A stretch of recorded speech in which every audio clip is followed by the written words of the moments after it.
trenutku kada Hrvatska gotovo da nije imala pravu vojsku, kada su skladišta bila pod kontrolom neprijateljskih snaga, a rat se približavao iz dana u dan, jedan general znao je ono što su mnogi tek počinjali shvaćati. Znao je kako Jugoslavenska narodna armija razmišlja, znao je kako planira i znao je koliko opasna može postati kada se okrene protiv naroda koji je tvrdila da štiti. Kako je čovjek koji je došao iz samog vrha te i takve vojske postao jedan od ljudi bez kojih bi stvaranje hrvatske vojske bilo mnogo teže? Dok se Jugoslavija raspadala u krvi, dok je Hrvatska bila razoružana i pod neviđenim političkim i vojnim pritiskom, jedan čovjek koji je poznavao taj golemi vojni sustav iznutra stao je na stranu države koja tek pokušava preživjeti. To je priča o sudbonosnim odlukama, o vojničkom znanju i o čovjeku koji je svoju karijeru, ugled i život stavio na kocku kako bi iz kaosa stvorio silu sposobnu obraniti vlastiti narod. Ako ti se sviđa ovakav sadržaj, ostavi like i pretplati se. Za tebe je besplatno, a meni znači mnogo. Prije nego što su se prve granate detonirale na hrvatskom tlu, Anton Tus bio je ime koje je u vojnim krugovima izazivalo duboko poštovanje. Rođen u Bribiru, svoj je život posvetio vojnom pozivu, strpljivo i temeljito gradeći karijeru u sustavu Jugoslavenske narodne armije. Prošao je sve stepenice vojnog obrazovanja, usavršavao se, letio na najmodernijim zrakoplovima tog vremena i postao zapovjednik ratnog zrakoplovstva i protuzračne obrane JNA. Njegova važnost na povijesnoj sceni ne proizlazi samo iz visokog čina general pukovnika koji je nosio. Ona dolazi iz dubokog strukturalnog znanja o tome kako funkcionira jedna od najvećih vojnih mašinerija u Europi. Anton Tus nije bio političar koji je o strategiji slušao iz daleka, niti je bio teoretičar koji je rat promatrao kroz administrativne papire. On je bio profesionalni vojnik u punom smislu te riječi. Čovjek koji je u prste znao zapovjedne lance, logističke rute, taktike zračnog ratovanja i mentalni sklop ljudi koji su sjedili u generalštabu u Beogradu. Upravo zbog tog golemog iskustva, njegov kasniji prelazak na hrvatsku stranu imao je težinu koja se teško može mjeriti u uobičajenim vojnim mjerilima. Hrvatska se na pragu 90. godina našla u najopasnijem i najneizvjesnijem razdoblju svoje moderne povijesti. Političke promjene i demokratski procesi donijeli su nadu, ali su istovremeno pokrenuli lavinu koja je prijetila potpunim uništenjem. Dok su političke napetosti rasle, postajalo je sve jasnije da je NA, koja je formalno još uvijek postojala kao vojska svih naroda Jugoslavije, ubrzano gubi svoj neutralni privid.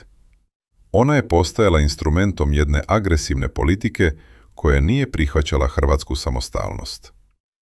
U tom presudnom povijesnom trenutku Hrvatska je bila gotovo potpuno razoružana. Odlukom saveznih vlasti, oružje teritorijalne obrane izuzeto je i stavljeno pod ključ u skladišta JNA. Nova hrvatska vlast suočila se s brutalnom realnošću. Narod je želio slobodu, ali država nije imala čime braniti svoje granice, svoje gradove i svoje ljude. Stvaranje obrane moralo se odvijati pod strahovitim pritiskom vremena, često u potpunoj ilegali, kroz improvizaciju i uz stalnu prijetnju otvorene vojne intervencije s istoka. Hrvatska nije imala luksuz vremena za mirnodopsko ustrojavanje ministarstava i pukova. Nije imala sigurne kanale za nabavu naoružanja, niti međunarodnu zaštitu kakvu je njezino vodstvo s pravom očekivalo od demokratskog svijeta. Nasuprot sebe imala je neprijatelja koji je naslijedio sve. Tisuće tenkova, stotine zrakoplova, nepregledna skladišta municije i uigranu zapovjednu strukturu koja je desetljećima pripremana za totalni rat. U takvim okolnostima, dolazak čovjeka poput Antona Tusa u Zagreb bio je od presudne važnosti za opstanak zemlje. Kada je u rujnu 1991. godine imenovan za prvog načelnika glavnog stožera Oružanih snaga Republike Hrvatske, pred njim je bio zadatak koji se činio gotovo nemogućim.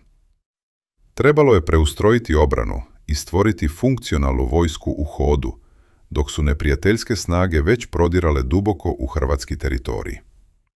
Tus je shvaćao da u ratu nije dovoljno imati samo hrabrost i domoljubni zanos.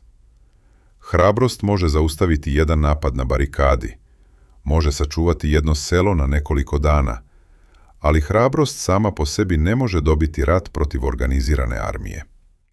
Za pobjedu su potrebni sustav, jasna hijerarhija, precizni planovi, stabilna logistika, komunikacijski kanali i čvrsta vojnička disciplina. Upravo je to bilo ono što je Anton Tus donio sa sobom. Sposobnost da se početni kaos i dobrovoljački entuzijazam pretvore u čvrstu, strukturiranu obrambenu snagu. On je donio hladnu, profesionalnu vojnu procjenu situacije na terenu, oslobođenu političkih strasti i nerealnih očekivanja. Odluka o prelasku na hrvatsku stranu za Antona Tusa nije bila jednostavna niti površna. To je bio izbor čovjeka koji je bio potpuno svjestan što ostavlja iza sebe i što riskira. Ostavio je sigurnost vrhunske vojne karijere, privilegije koje su išle uz njegov status i ljude s kojima je godinama blisko surađivao. Znao je kako funkcionira jugoslavenska vojna kontraobavještajna služba. Znao je kako razmišljaju njegovi dojučerašnji kolege i bio je svjestan da ga u Beogradu smatraju izdajnikom najvišeg ranga. Što je u tim trenucima značilo kada general s takvim renomeom odluči staviti hrvatski grb na svoju odoru? To nije bio samo čin pojedinca, to je bila snažna poruka cijelom svijetu i samom agresoru. Ako čovjek takvog znanja i uvida procjenjuje da Hrvatska ima pravo na samoobranu i da se mora organizirati, onda je i onima sumnjičavima postalo jasno da se ovdje ne radi o prolaznoj političkoj krizi, nego o povijesnoj borbi za goli opstanak jednog naroda. Njegov izbor dao je dodatni legitimitet naporima mlade Hrvatske države da izgradi vlastite oružane snage u trenucima kada su je mnogi u međunarodnoj zajednici već vidjeli unaprijed poraženom. Stvaranje hrvatske vojske nije bio trenutačni događaj, nego dugotrajan, mukotrpan i krvav proces koji se odvijao na bojišnicama diljem zemlje. Na samom početku vladao je nevjerojatan organizacijski pritisak. Na jednoj su strani bili nenaoružani dragovoljci, pripadnici policijskih postrojbi i zbor Narodne garde formiran u proljeće 1991. Te su postrojbe imale golemo srce, ali su oskudijevale u svemu ostalom, od pješačkog naoružanja i uniformi pa sve do teške artiljerije i komunikacijskih uređaja. Lokalne obrambene inicijative često su djelovale izolirano, bez koordinacije s centralnom vlašću, što je stvaralo opasnost od taktičkog raslojavanja na terenu. Uloga generala Tusa bila je ključna upravo u povezivanju tih razasutih elemenata u jedinstven, centralizirani sustav zapovijedanja. Pod njegovim vodstvom, glavni stožer počinje funkcionirati kao mozak obrambenog organizma. Provodi se profesionalizacija postrojbi, definiraju se operativne zone, planiraju se prve složene obrambene operacije i koordinira se kritično važna bitka za vojarne. Osvajanje vojarni je ena diljem Hrvatske, koje je Tus snažno zagovarao i usmjeravao, omogućilo je hrvatskoj vojsci da dođe do prijeko potrebnog teškog naoružanja, tenkova i topništva, bez kojih bi daljnja obrana zemlje bila nemoguća. Hrvatska vojska nije nastala u mirnim uvjetima. Ona je rođena kroz pritisak, strah i stalnu borbu. A Tus je bio arhitekt koji je toj golemoj narodnoj energiji dao potreban vojni oblik. Jedna od najvećih prednosti koju je general Tus imao u tim dramatičnim mjesecima bila je njegova sposobnost da predvidi poteze protivnika. Budući da je desetljećima bio dio jugoslavenskog vojnog vrha, on je u potpunosti razumio mentalitet i doktrinu JNA. Znao je kako njihovi zapovjednici planiraju operacije, na koji način koriste svoju tehničku nadmoć i koliko se oslanjaju na masovnu upotrebu topništva i zračnih snaga kako bi slomili moral branitelja. Dok su mnogi u Hrvatskoj s nevjericom promatrali razvoj događaja, nadajući se da vojska ipak neće pucati na vlastite građane, Tus nije gajio nikakve iluzije. Znao je da će sustav, jednom kada se pokrene, upotrijebiti svu raspoloživu silu, bez obzira na civilne žrtve i razaranja.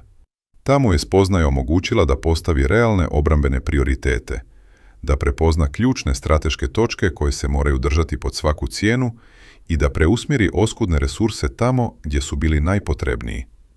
Njegovo poznavanje unutarnjih slabosti JN-a, poput tromosti zapovjednog lanca i lošeg morala među ročnim vojnicima, pomoglo je hrvatskim snagama da kroz fleksibilnu i aktivnu obranu nanesu teške gubitke tehnički superiornijem neprijatelju.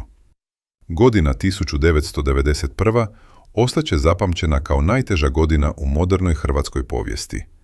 Ratni se požar širio nevjerojatnom brzinom, gutajući gradove i sela od Slavonije do Dalmacije. Vukovar je bio u potpunom okruženju, izložen svakodnevnom brutalnom granatiranju, postajući simbolom nadljudskog otpora i neopisive patnje. Dubrovnik je bio blokiran s kopna i s mora, odsječen od svijeta, dok su povijesne zidine podrhtavale pod udarima projektila. U tim trenucima sudbina države visjela je o koncu. Vojska se nije stvarala u mirnim klimatiziranim uredima, nego pod zavijanjem sirena za zračnu opasnost, dok su obitelji provodile dane i noći u vlažnim podrumima, a prometnice bile presječene barikadama i neprijateljskim klinovima.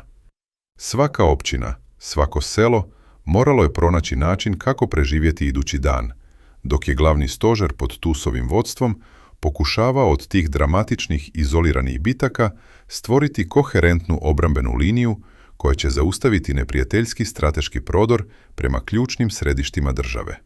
U vihoru rata stvaranje vojske nikada nije isključivo vojno pitanje. Ono je neraskidivo povezano s politikom i državnom strategijom. Hrvatski je državni vrh, na čelu s predsjednikom Franjom Tuđmanom, morao balansirati između vojnih potreba na terenu i složenih diplomatskih aktivnosti na međunarodnoj sceni. Unutar tog dinamičnog i često napetog odnosa između politike i vojske, general Anton Tus bio je prepoznat kao glas čiste vojničke struke. On nije bio čovjek uličnih mitinga, niti političkih govora koji su služili za podizanje dnevne popularnosti. Njegova se snaga skrivala u mirnoj, analitičkoj i strogo profesionalnoj procjeni situacije. Zagovarao je jasne vojne ciljeve, institucionalni razvoj vojske i odmak od bilo kakvih paravojnih struktura koje bi mogle kompromitirati međunarodni položaj Hrvatske. Kao čovjek sustava, on je shvaćao da nova demokratska država mora imati i potpuno legalnu, profesionalnu vojsku, koja poštuje zakone i međunarodno pravo, čime je udario temelje za kasnije velike pobjede i međunarodno priznanje oružanih snaga.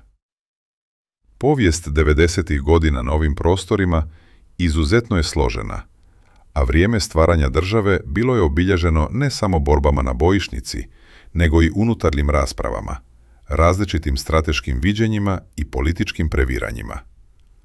U takvim okolnostima niti jedna velika povijesna ličnost ne ostaje potpuno izvan rasprava, pa tako ni uloga generala Tusa nije pošteđena različitih interpretacija u godinama koje su uslijedile.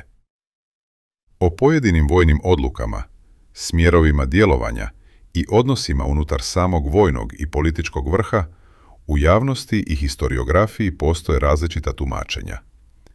Neki su povjesničari i suvremenici naglašavali njegovu iznimnu profesionalnost, dok su drugi događaje promatrali kroz širi politički kontekst tog vremena i donosili drukčije zaključke o pojedinim fazama rata. Međutim, unatoč svim kasnijim raspravama, analizama i različitim pogledima na pojedine detalje iz 1991. godine, jedno ostaje povijesno neosporivo. Anton Tus bio je na čelu glavnog stožera u najkritičnijim mjesecima obrambenog rata, kada se odlučivalo o samom opstanku Hrvatske države i nacije.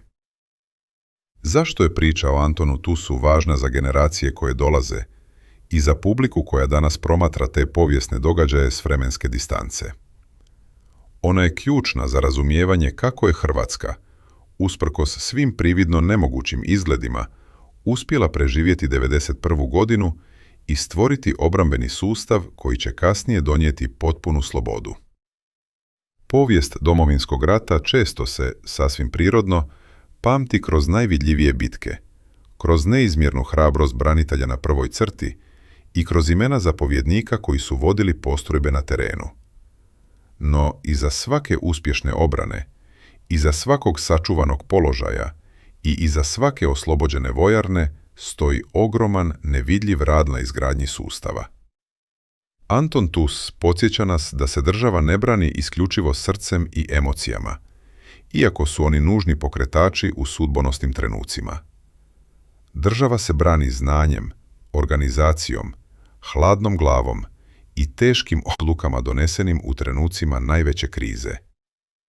Zato priča o Antonu Tusu nije samo kronika o vojnoj karijeri jednog generala.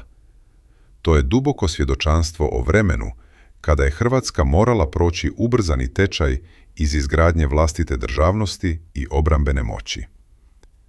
To je priča o trenutku u kojem nije bilo dovoljno imati samo čvrstu volju za slobodom, nego je bilo potrebno hitno stvoriti vojsku sposobnu da tu slobodu i krvlju obrani.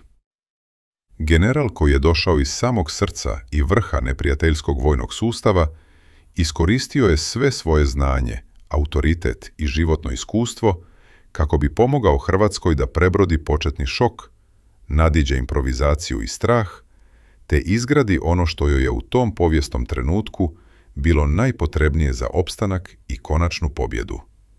Vlastitu, organiziranu i nepobjedivu obranu.